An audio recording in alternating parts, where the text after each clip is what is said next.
नमस्कार, मैं हूं चित्रा त्रिपाठी। शाम के 5 बजने वाले हैं। ये वक्त है आप सभी के बेहद पसंदीदा कार्यक्रम दंगल का। आज का दंगल राजनीति में बदजुबानी से जुड़ी कहानियों पर है। मामला यह है कि बीजेपी के आधिकारिक सोशल मीडिया हैंडल से राहुल गांधी का एक विकृत पोस्टर पोस्ट किया गया। राहुल को रावण लिखा गया और उन्हें धर्म और श्री राम का विरोधी करार दिया गया। कांग्रेस इसके विरोध में देश भर में सड़क पर उतर आई है। कांग्रेस पार्टी ने सवाल उठाया है कि राहुल को रावण लिखकर उनकी जान को खतरा पैदा किया जा रहा है। राजस्थान कांग्रेस के नेता ने जेपी नड्डा समेत कई बीजेपी नेताओं पर केस भी दर्ज करा दिया है। हालांकि सोशल मीडिया पर दोनों ही दल एक दूसरे के शीर्ष नेताओं से लेकर प्रधानमंत्री तक के तरह तरह के कार्टून, पोस्टर वगैरह डालकर राजनीतिक हमले करते रहे हैं। केरल कांग्रेस ने पीएम मोदी का एक पोस्टर जारी किया है और उन्हें मोदी बिन तुगलक लिख दिया है। सोशल मीडिया पर यह सांकेतिक लड़ाई दरअसल सांप्रदायिक रंग लिए हुए है। यही वजह है कि एक तरफ पीएम को तुगलक करार दिया जा रहा है तो राहुल को धर्म विरोधी और राम विरोधी। कांग्रेस ने इस पर सख्त ऐतराज जताया है। खुद प्रियंका गांधी ने प्रधानमंत्री को राजनीति में शुचिता की शपथ की याद दिलाई है। जबकि दूसरी तरफ मुख्तार अब्बास नकवी ने कांग्रेस पार्टी की मान्यता ही खत्म करने की मांग कर डाली है। हालांकि राजनीति में बदजुबानी की कहानी कोई नई नहीं है। पिछले ही संसद में राहुल गांधी ने पीएम मोदी को रावण कहा था, रावण से उनकी तुलना की थी। उससे पहले कांग्रेस के अध्यक्ष भी प्रधानमंत्री को 100 सिरों वाला रावण गुजरात के इलेक्शन के दौरान बोल चुके हैं। ऐसे में बड़ा सवाल यही है कि क्या राजनीति में शुचिता की बात करने वाले दल और नेता ही बदजुबानी में बढ़ चढ़कर हिस्सा लेते हैं?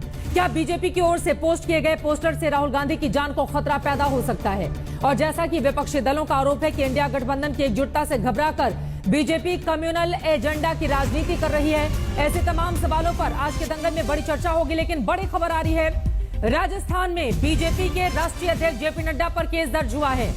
राजस्थान में जेपी नड्डा पर यह केस कांग्रेस पार्टी की ओर से दर्ज कराया गया है। राहुल गांधी के पोस्टर मामले में यह केस दर्ज कराया गया है।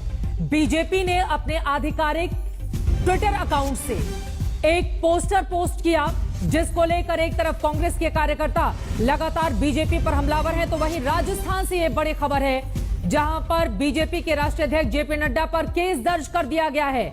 अब इस पूरे मामले में आरोप प्रत्यारोप का दौर लगातार जारी है। कई ऐसे सवाल हैं जिसको लेकर आज के दंगल में बड़ी चर्चा हम करने वाले हैं। लेकिन उसके पहले हमारी ये रिपोर्ट देखिए। राहुल जी का ये अपमान नहीं सहेगा हिंदुस्तान।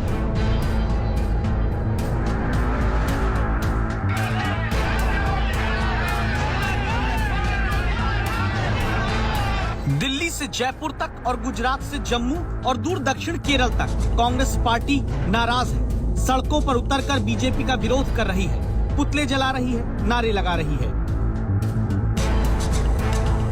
कौन राम के साथ है, कौन रावण के साथ है, कौन धर्म के साथ है, कौन अधर्म के साथ है, कौन अपने पूर्वजों की विरासत के साथ है और कौन उनके पूर्वजों की विरासत के साथ है, जनता को दिखाई पड़ रहा है। जिस तरीके से राहुल जी का उपहास भाजपा ने अपने ऑफिशियल हैंडल से उड़ाया है, ये चौथे दर्जे की राजनीति है। कांग्रेस पार्टी का आरोप है बीजेपी ने राहुल गांधी की तस्वीरों का विकृत चित्रण करके सोशल मीडिया पर डाल दिया। उनको बदनाम न करे। राहुल गांधी वो मसीहा है जो दुख में सुख में लोगों के बीच में खड़ा है। तमाम हरकतों में फेल होने के बाद अब वो घटिया और घिनौनी हरकतों पे आए हैं। इन पोस्टरों से नहीं कुछ होगा, लेकिन देश का लोकतंत्र दुनिया में हास्यास्पद बनेगा। देश में कांग्रेस और बीजेपी के बीच सियासी मुकाबले की लड़ाई सोशल मीडिया में हमेशा छाई रही है। एक दूसरे के बड़े नेताओं के खिलाफ दोनों दल सोशल मीडिया पर एक से एक पोस्टर से लेकर कार्टून तक डालते रहे हैं। इन पोस्टर के जरिए एक दूसरे पर राजनीतिक आरोप प्रत्यारोप लगाते रहे। इस बार मामले में एक बार फिर राजनीति का रावण घुस आया। बीजेपी के आधिकारिक सोशल मीडिया हैंडल से एक ऐसा पोस्टर प्रचारित किया गया जिसमें राहुल गांधी की भारत जोड़ो यात्रा के दौरान बढ़ी हुई बाल दाढ़ी वाली तस्वीर के साथ सात और सिर लगाकर रावण लिखा गया। पोस्टर के ऊपर लिखा है, नए युग का रावण यहाँ है, ये दुष्ट है, धर्म विरोधी है। बीजेपी ने आगे लिखा, राम विरोधी है, इसका लक्ष्य भारत का विनाश है। वैसे तो दोनों ही दल एक दूसरे के नेताओं के खिलाफ ऐसे पोस्टर पहले भी जारी करते रहे। इस बार राहुल गांधी को रावण लिखने पर कांग्रेस पार्टी ने सख्त ऐतराज जताया। पहले जयराम रमेश ने बीजेपी की पोस्ट पर ऐतराज जताकर सवाल उठाया कि ऐसा करके बीजेपी ने कांग्रेस सांसद के खिलाफ हिंसा के लिए उकसाया है। और ये हवाला भी जयराम रमेश ने दिया कि राहुल के पिता और दादी की हत्या भारत विरोधी ताकतें कर चुकी हैं। फिर प्रियंका गांधी ने पीएम मोदी का जिक्र किया। राजनीति में शुचिता की शपथ की याद दिलाते हुए बीजेपी की पोस्ट पर आपत्ति जताई। जान को खतरा तो एसपीजी हटाई उन्होंने, और जिसके दादी और जिसका पिता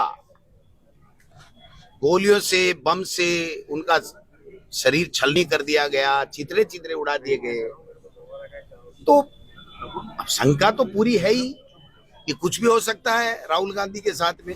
कांग्रेस पार्टी ने 1945 में छपे एक कार्टून की तस्वीर साझा करते हुए आरोप लगाया कि सावरकर के निशाने पर तब भी गांधी थे, आज भी बीजेपी के निशाने पर गांधी ही हैं। गांधी तो पैदा कर नहीं सके हम 70-75 साल में, पर इन्होंने 10 साल में इतने गोट से पैदा किए कि अब सांस लेना भी मुश्किल हो रहा है। अगर इस पोस्टर पे किसी बीजेपी के सुप्रीम लीडर की फोटो होती तो अभी तक वो बंदा जेल में डाल दिया होता। हालांकि भारत की राजनीति में रावण की दखल पहले भी कई बार हो चुकी है। गुजरात चुनाव के दौरान कांग्रेस के अध्यक्ष ने पीएम मोदी को 100 सिरों वाले रावण की तरह बताया था। तब भी सियासत में शुचिता का सवाल उठा था, और ये सवाल तब भी उठा था जब पिछले महीने लोकसभा में राहुल गांधी ने पीएम मोदी की तुलना रावण से कर दी थी। सियासत में बदजुबानी का सिलसिला थमता नहीं। हर दल एक दूसरे के ऊपर आपत्तिजनक भाषा और व्यवहार का प्रदर्शन करते रहे, लेकिन जब मौसम चुनाव का है तो राजनीति में शालीनता की अंतहीन बहस छिड़ जाती है। आज तक ब्यूरो।